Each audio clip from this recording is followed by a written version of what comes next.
Good afternoon. This is Akashvani and I'm Lalema Aneja Dang with the midday news.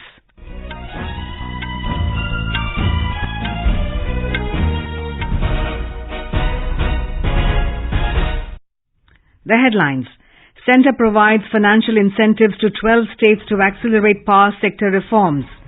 Indian Air Force Chief V.R. Chaudhari calls for evolved approach to fight tomorrow's wars. NIA raids residence of 3 absconders in Bengaluru in connection with Praveen Nettaru murder case. IIT Bombay ranked first in India and 149th in the world in QS World University Rankings.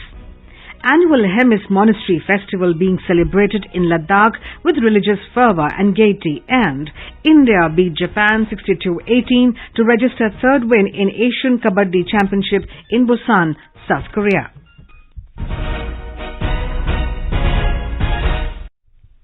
Centre has provided financial incentives to 12 states to accelerate power sector reforms. The Finance Ministry said these states will receive over 66,000 crore rupees incentives for reforms in the power sector. These states include Uttar Pradesh, West Bengal, Rajasthan, Tamil Nadu, Kerala, Manipur and Andhra Pradesh. The primary objectives of granting financial incentives for undertaking power sector reforms are to improve operational and economic efficiency within the sector and promote a sustained increase in paid electricity consumption.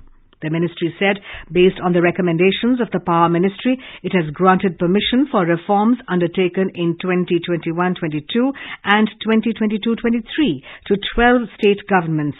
Over the last 2 financial years, they have been allowed to raise financial resources of 66,413 crore rupees through additional borrowing permissions.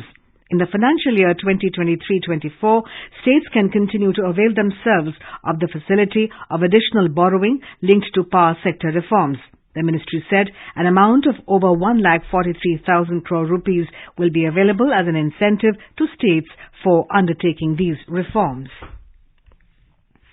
Indian Air Force Air Chief Marshal V.R. Chaudhari has highlighted the need for the IAF to adopt an evolved approach for the preparation of future military leaders to keep up with the accelerated technology infusion and fight tomorrow's wars.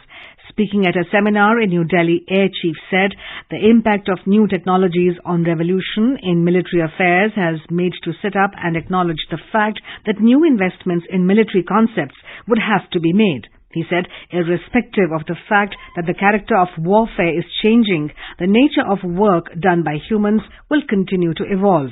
He also stressed the need to re-educate entire generations of officers in the next few years to bring everyone up to speed in view of accelerated technology infusion.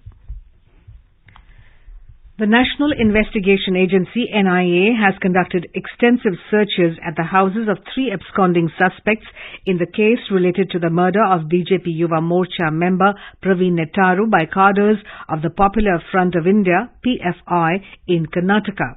The searches were conducted in Kodagu and Dakshin Kannada districts of the state. The agency seized several electronic gadgets and documents during the searches. All the 3 are suspected of harboring the main assailants of Praveen Nettaru at various hideouts across Karnataka and Tamil Nadu. Besides the trio, 5 other accused are still absconding in the case. A total of 21 persons, including the absconders, have so far been charge-sheeted by NIA. Praveen Nettaru was hacked to death in July last year in Dakshin Kannada district by allegedly PFI cadres. IIT Bombay has been ranked first in India and 149th in the world in QS World University Rankings. It has moved significantly up from 172nd rank last year to 149th rank this year. For the first time ever, IITB has been ranked within top 150 and top 10% in QS rankings. Among the various 9 parameters, employer reputation indicated the strongest one for IIT Bombay with a rank of 69 globally. Director of IIT Bombay, Professor Subhashish Chaudhary, said excellence in teaching is the key driving point for IIT Bombay. He said efforts lie in providing an ambience and infrastructure that is conducive in achieving excellence by students and the faculty. Union Minister Rajiv Chandrasekhar has expressed happiness over the World University ranking in which IIT Bombay bagged 149 rank and said that today Indian universities are world class. This year in 2024, 45 universities, Indian universities have made it to the ranking. Last year it was 41 in India, and 275% growth has happened in the last 9 years in terms of the number of Indian universities that are now in the world university. It is clear that the Prime Minister's vision of empowering our youth starts with education and universities being reformed and improved. The national education policy that is now creating more and more opportunities for our youth. And the important part of the rankings are that in Asia, Indian universities are seen from an employer reputation point of view as the best. Prime Minister Narendra Modi has congratulated Government e-Marketplace, GEM, India's top performers for their remarkable contributions. Responding to the tweet by Commerce and Industry Minister Piyush Goyal, Mr. Modi said, such efforts strengthen India's journey towards prosperity and self-reliance. Piyush Goyal had informed the top performers of GEM India have been recognized and rewarded at the Creta Vikreta Gaurav Samman Samaroh 2023. Ministry of Health and Family Welfare has won the Creta Vikreta Gaurav Samman Samaroh 2023. The government has said that the cashless treatment facilities are now available to beneficiaries of Central Government Health Scheme CGHS at AIIMS New Delhi, PGIMER Chandigarh and JIPMER Puducherry. Union Health Ministry has signed a memorandum of agreement with 3 medical institutes in this regard to provide cashless treatment facilities to the beneficiaries. With this, both serving and pensioners beneficiaries of CGHS will have direct access to advanced treatment facilities without the hassle of making upfront payments and seeking reimbursements from CGHS. The Comptroller and Auditor General of India, CAG, will conduct a special audit into alleged administrative and financial irregularities in the reconstruction of Delhi Chief Minister Arvind Kejriwal's official residence in Delhi's civil lines. Officials in the Lieutenant Governor's office said LG V.K. Saxena on May the 24th wrote to the Union Ministry of Home Affairs, MHA, pointing out alleged irregularities in the reconstruction of Chief Minister's official residence.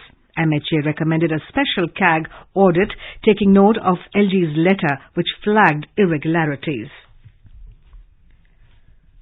The Enforcement Directorate ED has arrested RK Arora, the chairperson of real estate developer Supertech, from his Delhi office. He had been summoned by the central agency for the past 3 days. He was arrested late last evening in a money laundering case. Mr. Arora is also the chairperson of National Real Estate Development Council, an organization of builders. The ED had initiated probe against Supertech Group of companies and others under the Prevention of Money Laundering Act PMLA on the basis of FIRs registered in UP, Delhi and Haryana. Well, this is Akashwani giving you the news. For quick news updates around the clock, follow us on our Twitter handle @AIR News Alerts. The India Meteorological Department, IMD, has said that the southwest monsoon is likely to advance into remaining parts of the country during the next 2 to 3 days. The monsoon today further advanced into remaining parts of North Arabian Sea and some more parts of Rajasthan. It said the active monsoon conditions are likely to continue over northwest, central and west India during the next 3 days. IMD has predicted heavy to very heavy rainfall over Konkan and Goa, Gujarat, Ghat areas of Madhya Maharashtra, Sub-Himalayan West Bengal, Sikkim, Karnataka, Assam, Meghalaya and Arunachal Pradesh during the next 5 days. IMD has predicted rain in entire Gujarat during the current week. It said there is a possibility of heavy to very heavy rain in Navsari and Valsad districts of South Gujarat.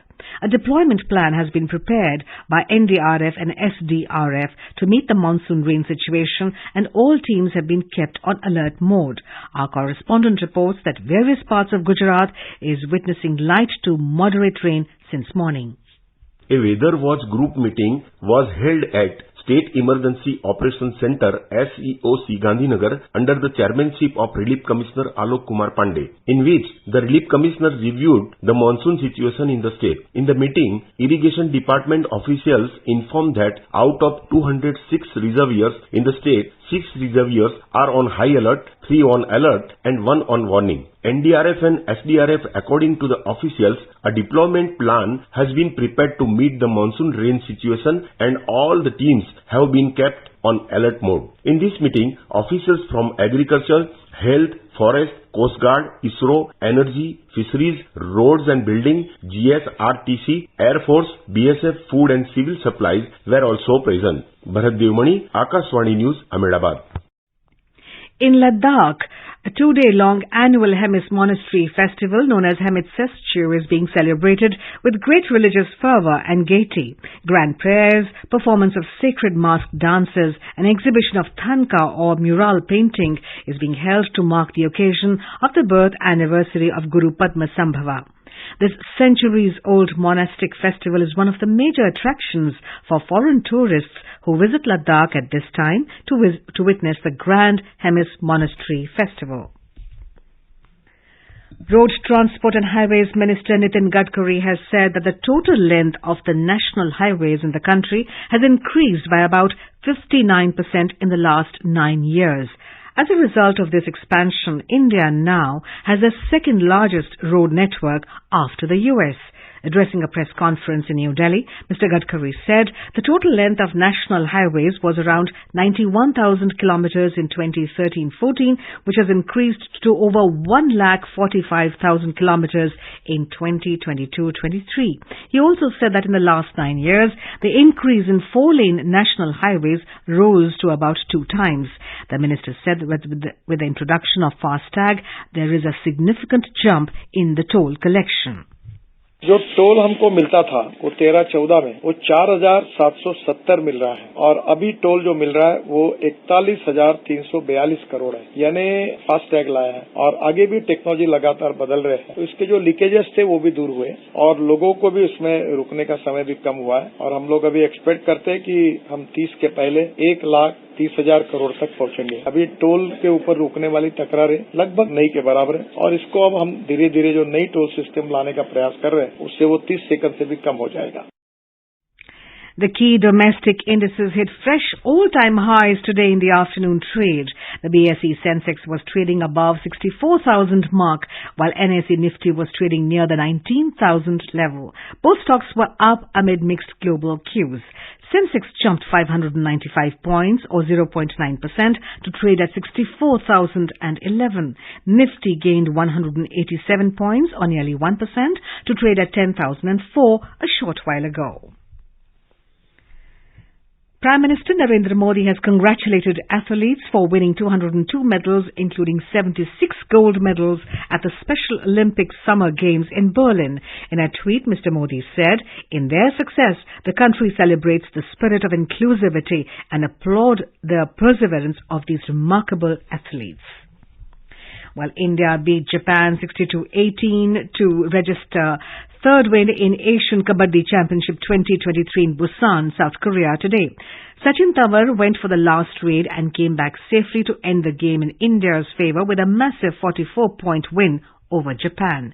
India looked never in danger as it registered a comfortable win over Japan. Indian team maintained their winning streak, clinching 3 out of 3 matches on the first day of the Men's Kabbadi Championship yesterday. India defeated Korea 76-13 and Chinese Taipei by a margin 53-19. And now, before we end the bulletin, here are the headlines once again. Centre provides financial incentives to 12 states to accelerate power sector reforms. Indian Air Force Chief VR Chaudhari calls for evolved approach to fight tomorrow's wars. NIA raids residence of 3 absconders in Bengaluru in connection with Praveen Nettaru murder case. IIT Bombay ranked first in India and 149th in the world in QS World University Rankings. Annual Hemis Monastery Festival is being celebrated in Ladakh with religious fervor and gaiety, and India beat Japan 62-18 to register third win in Asian Kabbadi Championship in Busan, South Korea. And with that, we end the midday news.